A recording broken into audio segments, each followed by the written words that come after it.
우리 모두가 원하는 거, 바로 자유잖아요? 그런데 참 이상하죠?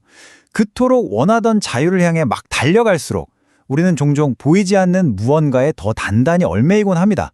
오늘 이 이야기를 통해서 자유를 향한 우리의 열망이 어떻게 우리를 함정으로 이끌 수 있는지, 그리고 그 안에서 진짜 해방을 찾으려면 어떻게 해야 하는지 그 비밀을 함께 파헤쳐볼까 합니다. 이런 이야기가 있어요. 평생을 완벽한 작품에만 매달렸던 한 조각가가 있었대요.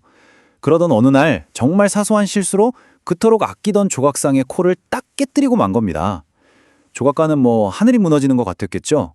그런데 그 작품을 본 사람들 반응이 너무 뜻밖이었어요. 이제야 진짜 사람 같아요. 완벽함에 생긴 그 작은 틈 하나가 오히려 작품에 생명을 불어넣어 준 거예요. 그 순간 조각가는 완벽이라는 굴레에서 벗어나 진짜 자유를 느꼈다고 합니다. 이게 그냥 예술가 얘기 같으세요? 아니요. 우리 삶도 똑같습니다. 완벽해지려다가 길을 잃기도 하고 예상치 못한 균열 앞에서 털썩 주저앉기도 하죠.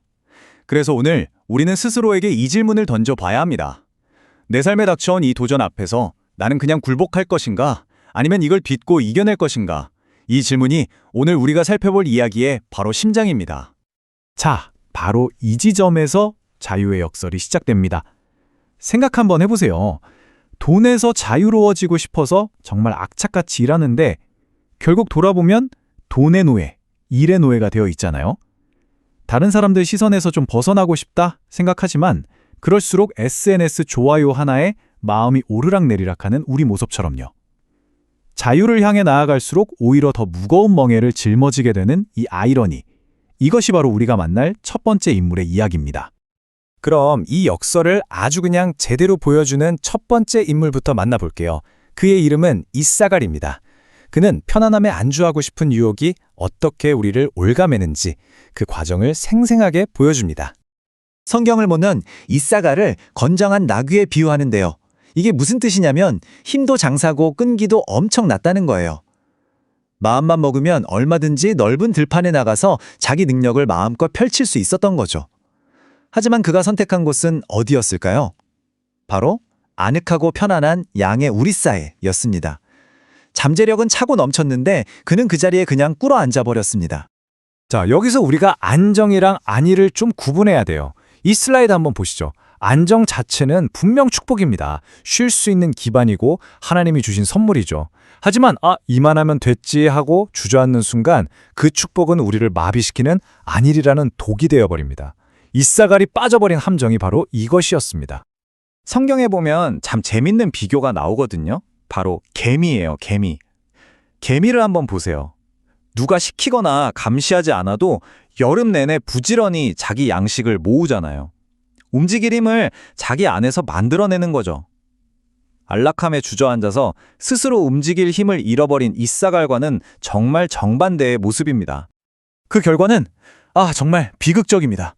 그토록 원했던 그 편안함이 오히려 그를 옥죄는 강제 노동의 멍에가 되어버렸거든요.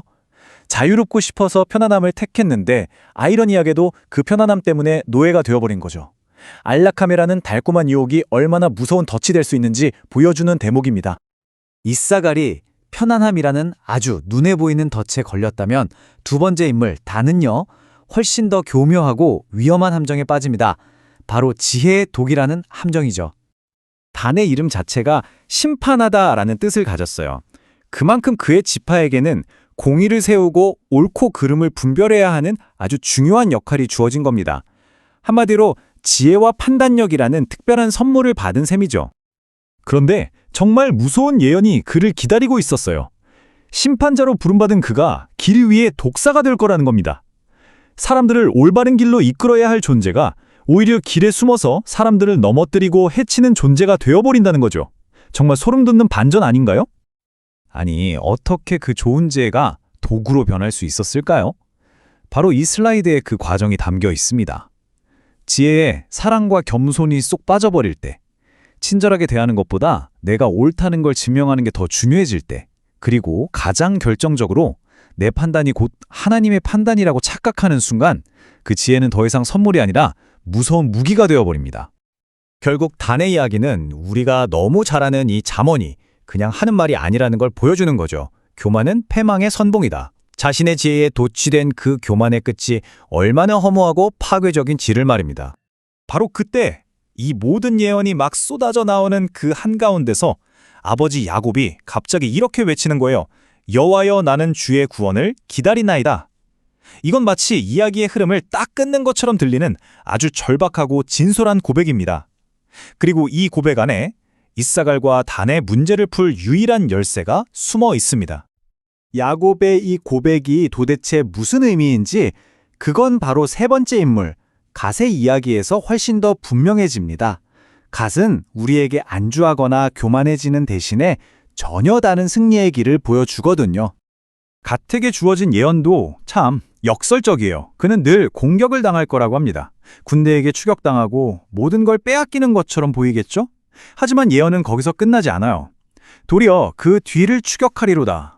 결국 마지막에 웃는 자는 갓이 될 거라는 약속인 겁니다. 그래서 갓의 삶은요, 마치 이런 리듬을 타는 것과 같아요. 공격받고 넘어지고 다시 회복해서 결국 일어서는 이 과정의 끝없는 반복이죠. 여기서 진짜 중요한 건 넘어지지 않는 것이 아니라는 점입니다. 넘어져도 다시 일어서는 것, 바로 그게 믿음의 본질이라는 걸 그의 삶이 보여주는 거죠. 이건 성경의 다른 구절에서도 똑같이 이야기하죠. 의인은 7번 넘어져도 다시 일어난다. 간의 삶이 바로 이 말씀에 살아있는 증거인 셈입니다. 실패가 끝이 아니라는 가장 강력한 증거라고 할 수 있겠죠. 근데 여기서 진짜 중요한 게 있어요. 갓이 계속 일어날 수 있었던 그 힘, 그게 어디서 나왔을까요? 그게 그냥 나는 할 수 있다는 긍정적인 마음이나 튼튼한 멘탈 때문이 아니었습니다. 그의 힘의 원천은 바로 하나님께서 나를 다시 일으켜 세우실 거야 라는 약속, 그 은혜에 있었습니다. 자, 이제 이사갈당 든 그리고 갓, 이 세 사람의 이야기를 하나로 모아볼 시간입니다. 이들이 보여준 각기 다른 삶의 모습 속에서 우리는 하나의 공통된 해답을 발견하게 될 겁니다. 한번 정리해 볼까요? 이사갈은 편안함이라는 멍에에 갇혔고 단은 자기 지혜라는 독에 중독됐습니다. 갓조차도 끊임없는 싸움에 지쳐 쓰러질 수밖에 없었죠. 이 모든 인간적인 한계 앞에서 해답은 단 하나였습니다. 바로 야곱이 외쳤던 것처럼 우리 밖에서 오는 하나님의 구원을 기다리는 것. 그래서 결국 우리는 어떤 멍에를 맬 건지 선택해야 하는 문제로 돌아오게 됩니다. 우리가 스스로 만들어서 매는 멍에는 안일함, 교만, 두려움처럼 무겁기만 하고 결국 우리를 종으로 만들죠. 하지만 성경이 말하는 그리스도의 멍에는 사랑, 겸손, 은혜로 되어 있어서 오히려 우리에게 진짜 쉼과 자유를 준다고 약속합니다. 이게 바로 오늘 우리가 꼭 붙잡고 가야 할 가장 중요한 메시지입니다. 진정한 자유는 아무 짐도 지지 않는 무중력 상태가 아니라는 것. 오히려 나를 옥죄는 세상의 멍에를 벗어던지고 나를 살리는 올바른 멍에를 선택하는 것. 바로 거기에 진정한 자유가 있습니다. 그래서 마지막으로 여러분 한 분 한 분에게 이 질문을 던지고 싶습니다. 지금 당신의 어깨에는 어떤 멍에가 놓여 있나요? 그 멍에는 당신을 짓누르고 있습니까? 아니면 당신에게 진정한 자유를 주고 있습니까? 오늘 이 이야기가 그 답을 찾는데 작은 도움이 되었으면 좋겠습니다.